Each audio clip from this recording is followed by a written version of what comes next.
locations. Specially built receivers are automatically activated to warn of the impending severe weather and/or hazards in East Central Kentucky. Tests of these receivers are normally conducted every Tuesday between 6 p.m. and 7 p.m. local time and every Wednesday between 11 a.m. and noon local time. When there is a threat or existing severe weather in the area, the test is postponed until the next available non-severe or hazard day. This broadcast originates from the National Weather Service Office in Louisville, from a transmitter in Lexington on a frequency of 162.4 megahertz, with a rebroadcast through a transmitter in Madison County on a frequency of 162.525 megahertz.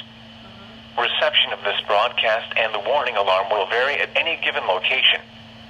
To provide the most consistent warning service possible, the warning alarm will be activated for watches and warnings affecting the following counties.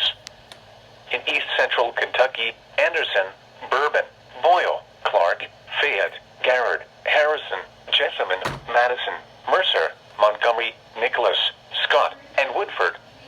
Okay. This concludes the test of the NOAA Weather Radio Warning Alarm and Emergency Alert System. We now return you to regular programming.